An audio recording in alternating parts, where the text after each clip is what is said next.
শওকত মোল্লা আপনাদের দলে এলো, আপনাদের মাথায় বসলো, কেমন লেগেছিল? ছেলের জন্য মেয়ে দেখতে নিজে বিয়ে করে বসে আছে, সেটা তার প্রমাণ। ওনাকে না অবজারভার করেছে, উনি সেটা না করে আরাবুলের মাথার উপরে বসে ছড়ি চালিয়ে আরাবুলকে শেষ করেছে। উনি এখন কানে কিছু শুনতে পান না। পরের কথা শুনে আরাবুলকে বহিষ্কার, পরের কথা শুনে আরাবুলকে বাইরে রাখা। আমি সেই কারণে আমার ঘৃণা হয়েছে ওনার উপরে। উনি একজন বিচারক নয়, উনি একজন বাংলার মুখ্যমন্ত্রী হওয়ার যোগ্যও ওনার নয়। পঞ্চায়েত ভোট মিটে যেতেই আপনাকে চক্রান্ত করে জেলে ঢুকিয়ে দিল। মদনগর কীর্তিকলাপ হচ্ছে, আরাবুলকে ফাঁসিয়ে দাও, আরাবুলকে জেল খাটাও। তৃণমূল থেকে শওকত মোল্লার ঘনিষ্ঠ লোকদেরকে আপনি এনে আপনার দলে যোগ করালেন আইএসএফে। কালকে করেছি শওকত মোল্লার বুকের উপরে দুটো, একজন পঞ্চায়েত সমিতির সভাপতি, একজন কর্মদক্ষর ভাইরা, দুজনের ভাই তিনজন করে জয়েন করে গেছে। প্রত্যেক দিন দেখছি কোথাও না কোথাও আপনার প্রচারে বাধা দেওয়া হচ্ছে, কখনো তৃণমূল কংগ্রেস করছে, কখনো পুলিশকে লেলিয়ে দেওয়া হচ্ছে। এটা তো ওদের পরিকল্পনা, আরাবুল যাতে না প্রচার করতে পারে। ক্যানিং পূর্ব বেশি প্রচার করলে মানুষ আমার পক্ষে আসবে, সেটা যদি আমি প্রচার নাও করি, ক্যানিংয়ের মানুষ আমাকে ভোট দেবে পারে।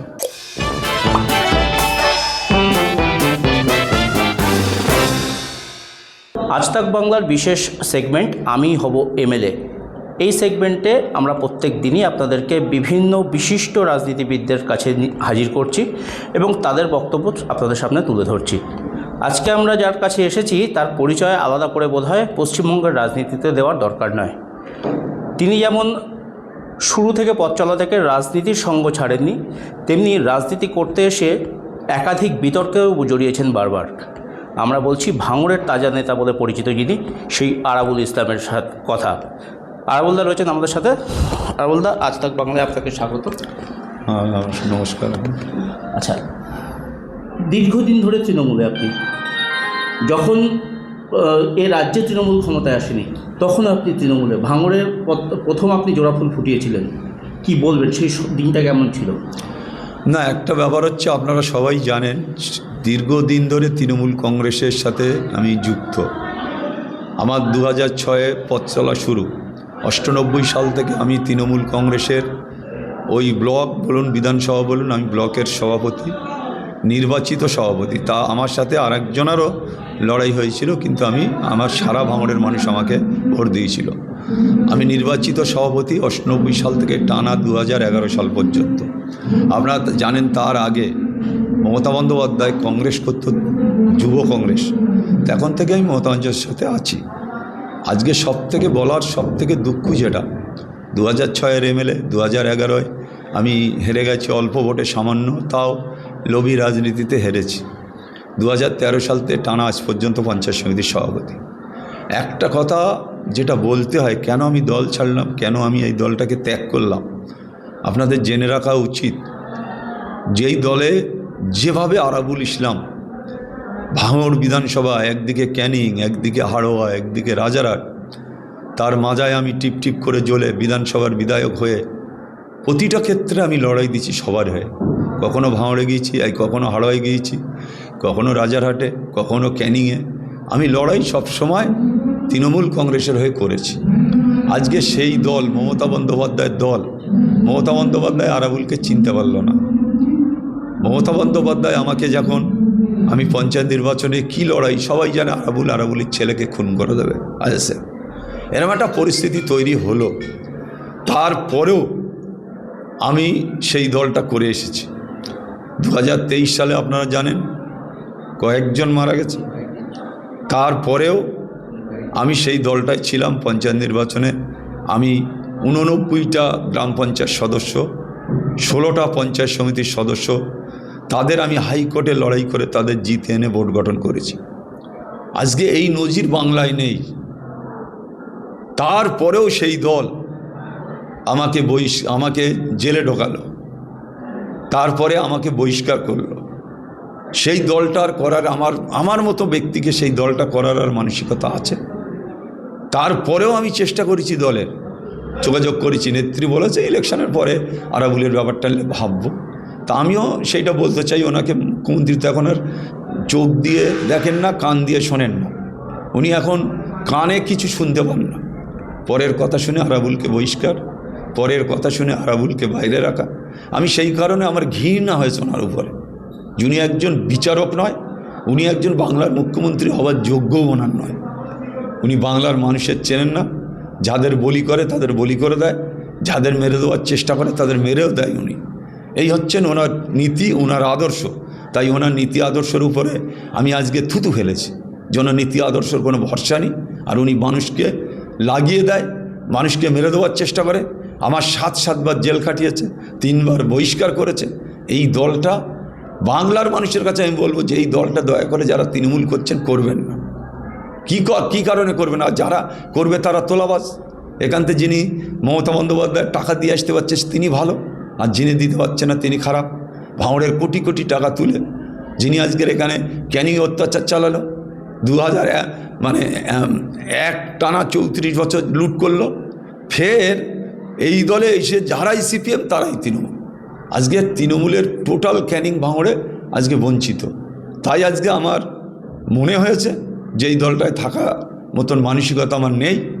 টোটাল ভাঙড়ের মানুষ আমাকে বলেছে, প্রতিবাদ জানিয়েছে যে তুমি এই দলটা করবে না, এই দলটা তোমাকে করা যাবে না। তাই আমি সবার কথা শুনে, আমাদের কর্মীদের নির্দেশ আদেশ শুনে আমি এই দলটা ছেড়ে দিয়েছি। আমরা 2008-09 দেখেছি, তখন সিপিএমের রাজত্বকাল, আপনি একা তৃণমূল বিধায়ক এই এলাকায়। এই শওকত মোল্লার সাথে আপনাদেরকে লড়াই করতে হয়েছে, মুখ্যমন্ত্রীর সভাতেও করতে দেখেছি আমরা এই শওকত মোল্লাকে। তারপর সেই শওকত মোল্লা আপনাদের দলে এলো, আপনাদের মাথায় বসলো, কেমন লেগেছিল? অত্যন্ত দুর্ভাগ্যজনক ঘটনা যে এত কিছু করার পরেও দল তাকে আমার মাথায় বসিয়ে দিল। দল বলেছিল যে তুই অবজারভারের মতো কাজ করবি, আরাবুল কনভেনার মতো কাজ করবে। সাংগঠনিক দেখার দায়িত্ব ছিল আমার। উনি ছেলের জন্য মেয়ে দেখতে গিয়ে উনি বিয়ে করে বসে আছে। উনি যে ছেলের জন্য মেয়ে দেখতে নিজে বিয়ে করে বসে আছে সেটা তার প্রমাণ।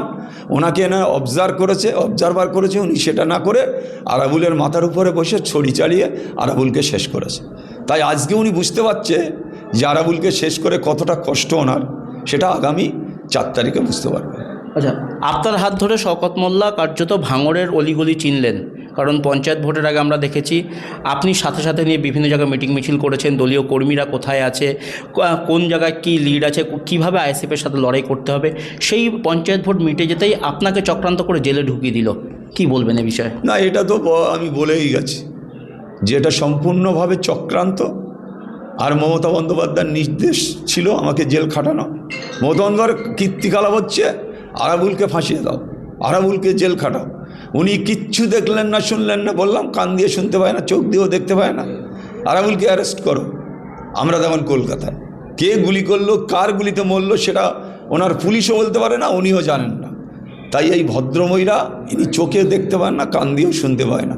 সেই জন্যেতে এই ধরনের ঘটনা বারবার ঘটছে বলে আমি এই দলটাকে ত্যাগ করেছি। আচ্ছা, আপনি যখন ভাঙড়ে প্রথম বিধায়ক হয়েছিলেন তখন আমরা দেখেছি ভাঙড়ের শিয়াল চড়তো, ভাঙড়ের জঙ্গল রয়েছে, বিভিন্ন জায়গায় এত উন্নতি হয়নি, কিন্তু লাগাতার তারপরে আপনার হাত ধরে আপনি পঞ্চায়েত সমিতির সভাপতি, প্রচুর উন্নতি হয়েছে। এখন ভাঙড়ের বিভিন্ন প্রান্তে মাল্টি স্টোরেড বিল্ডিং হয়েছে, শপিং মল হয়েছে।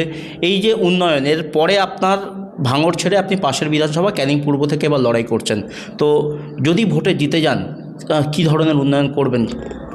আমি একটা কথা বলি, ক্যানিংয়ে 34 বছরও কিছু ডেভেলপ হয়নি। ক্যানিংয়ে যারা গরিব তারা গরিবই আছে, একদম দারিদ্র সীমান্য হিসেবে বাস করে, জরি খাটিয়ে বাস করে। নেই তাদের টয়লেট, নেই তাদের জলের ব্যবস্থা। আজকে সেখানে হাজার হাজার মানুষ তারা ভেড়ির বাঁধে বাস করছে, কেউ মানে খাস জমির উপরে বাস করছে, ছোট ছোট জড়ি টাঙানো।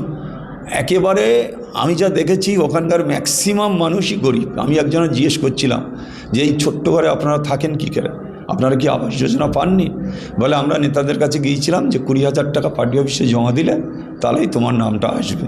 বলে আমরা 20টা টাকা আমার স্বামী ডেলি জোন কাটে, আমাদের ডেলি সংসার চলে, তা আমরা কোথা থেকে 20,000 দেবো আর কোথা থেকে ঘর নেবো? তার কারণে ওখানে ম্যাক্সিমাম গরিব লোকরা কোনো ঘর পায়নি। যারা তৃণমূল কংগ্রেসের পঞ্চায়েত প্রধান, পঞ্চায়েত সমিতি মেম্বার, কর্মদক্ষ, তাদের একটা ফ্যামিলিতে 10 জন 12 জন করে এই ঘর পেয়েছে আবাস যোজনা। আপনারা ভাবুন যে কী ধরনের চক্রান্ত, কী ধরনের পরিস্থিতি এই ক্যানিংয়ে। আমি সেটা গিয়ে আজকে উপলব্ধি করতে পারছি। প্রচার করতে গিয়ে লাগাতার বাধা পাচ্ছেন, প্রত্যেক দিন দেখছি কোথাও না কোথাও আপনার প্রচারে বাধা দেওয়া হচ্ছে, কখনো তৃণমূল কংগ্রেস করছে, কখনো পুলিশকে লেলিয়ে দেওয়া হচ্ছে, কি বলবেন? না, এটা তো ওদের পরিকল্পনা, আরাবুল যাতে না প্রচার করতে পারে প্রতিদিন আমার পারমিশন হচ্ছে 7টা 7:30টায়, 9টায় পুলিশ গিয়ে বারণ করছে। এরম দুদিন ঘটেছে। একদিন পুরো বন্ধ করে দিয়েছে যে না, 1 সপ্তাহ আগে পারমিশন নেওয়া, সেদিনে আমাদের ক্যান্সেল করছে না, এখানে বিজেপি তার পর দিন পারমিশন নেছে। মানে যত রকম চক্রান্ত, যত রকম গাজ্য, যত রকম মানে পুলিশের চামচাগিরি সেটা করে যাচ্ছে। আমাকে ক্যানিং পূর্ব বেশি প্রচার করলে মানুষ আমার পক্ষে আসবে, সেটা যদি আমি প্রচার নাও করি, ক্যানিংয়ের মানুষ আমাকে ভোট দেবে পারে। কেন ভোট দেবে? এই অত্যাচার, এই ষড়যন্ত্র, এই মানুষের উপরে জুলুম, ক্যানিংয়ে মানুষের গণতন্ত্র নেই, গণতন্ত্র হরণ করেছে। কেউ কথা বলতে গেলে তার উপরে আক্রমণ, তার বাড়ি ভাঙা। আমার সাথে হাত উঁচু করে কথা বলেছে, তার বাড়ি গিয়ে ঝাঁপে লাঠি মারা হয়েছে, তাকে আক্রমণ করা হয়েছে, অনেকের মারা হয়েছে। এই ধরনের চক্রান্ত লাগাতার ক্যানিং পূর্ব বিধানসভায় আছে। এসবের পরেও তো আমরা দেখেছি যে তৃণমূল থেকে শওকত মোল্লার ঘনিষ্ঠ লোকদেরকে আপনি এনে আপনার দলে যোগ করালেন আইএসএফে, কি বলবেন এবার? এ তো সামান্য, এর থেকে বড় বড় আরও 200 মানুষ জয়েন করবে, যেটা শওকত মোল্লার বুকের উপরে যারা আছে। কালকে করেছি শওকত মোল্লার বুকের উপরে দুটো, একজন পঞ্চায়েত সমিতির সভাপতি, একজন কর্মদক্ষর ভাইরা, দুজনের ভাই তিনজন করে জয়েন করে গেছে। আজকে তাদের উপরে বাড়ি হামলা হয়েছে রাত্রি, তারা এখন বাড়ি গেছে। তাদের উপরে যদি ফের হামলা হয়, আমি আজকে সেখানে পৌঁছে যাব। যত রকম যদি অশান্তি করার চেষ্টা করে, আমি ওখানে পৌঁছবো, আমার লোকজন যাবে, দেখব কতটা শক্তি তৃণমূল কংগ্রেসের। আমি ওখানে পৌঁছবো, আমি সবার বাড়ি পাঠিয়েছি আজকে। আমি কাল যেতে দেই না, এক জায়গায় রেখেছিলাম। আজকে তারা সবাই বাড়ি যাচ্ছে। তাদের উপরে আক্রমণ হলে আপনারা দেখতে পাবেন যে সেখানে আরাবুল ইসলাম পৌঁছে গেছে। আপনি আরেকটা হুমকি দিয়েছেন যে যদি আপনি ক্যানিং পূর্বে প্রচার না করতে পারেন, ক্যানিং পূর্বে যদি আপনার উপরে হামলা হয়, তাহলে আপনি ঘটকপুকুরে বসে থেকে শওকত মোল্লাকেও ভাঙড়ে ঢুকতে দেবেন না। এটা তো আমি বলেছি, এটা ভাঙড়ের সব মানুষের কথা, যে কোনো রকমভাবে যদি তোমার ওখানে অ্যাটাক করে বা কোনো রকমভাবে প্রচার করতে বাধা দেয়, আমরা সেটা ভাঙড়ে বুঝি না। শেষ প্রশ্ন, কত ভোটে জয়লাভ করবেন বলে আশা করছেন? হ্যাঁ, কত ভোটে জিতবেন বলে আশা করছেন? আমার আশা আছে অনেক ভোটে জিতবো। আমি এমন বলবো না, তবে অনেক ভোটে জিতবো। মানুষ আমার প্রতি মানে প্রচণ্ডভাবে আমাকে শ্রদ্ধা করছে, প্রচণ্ডভাবে। মানুষের একটাই কথা যে আমরা আরাবুল ইসলামকে ভোট দেবো, শওকত মোল্লা লোকেরাও বলছে। মানে আপনার ভোট মেশিনারি সবার জানা, আপনি দীর্ঘদিন বাম আমলে কার্যত এখানে এই সিটটা জিতে দেখিয়েছেন, যখন কিনা রেজ্জাক মোল্লার সময় আর কি, সেইখানে এবার শওকত মোল্লা আপনার মূল প্রতিদ্বন্দ্বী এখানে। মানে কিভাবে ঠিক গেম প্ল্যান হচ্ছে? গেম শুনুন, ভাঙড়ে নওশাদ সিদ্দিকী লক্ষাধিক ভোটে জিতবে। ক্যানিংয়ে মানুষ এতদিন ভোট যাওয়ার সুযোগ পায়নি। আশা করছি নির্বাচন কমিশনারের যা সিদ্ধান্ত, তাতে আমরা যদি মানুষকে ভোট কেন্দ্রে আনতে পারি, তাহলে প্রচুর ভোটে তৃণমূল আইএসএফ ক্যান্ডিডেট জিতবে। ধন্যবাদ। আমাদের সাথে ছিলেন আরাবুল ইসলাম, এবং তিনি জানালেন কিভাবে এবারে তারা গেম প্ল্যান সাজাচ্ছেন, এবং যদি মানুষ ভোট দিতে পারেন, বুথে যেতে পারেন, তাহলে কিন্তু তিনি এই ক্যানিং পূর্ব বিধানসভা কেন্দ্রে জয় পাবেন। অন্যদিকে তিনি দাবি করলেন ভাঙড়েও কিন্তু আইএসএফ প্রার্থী নওশাদ সিদ্দিকী, তিনিও লক্ষাধিক ভোটে জিতবেন। সব মিলিয়ে বিধানসভা নির্বাচন যত এগিয়ে আসছে, তত রাজনীতির পারদ যেমন চলছে, তেমনি ভোট বাক্সের লড়াই কার দখলে থাকবে সেদিকেও নজর থাকবে আমাদেরও।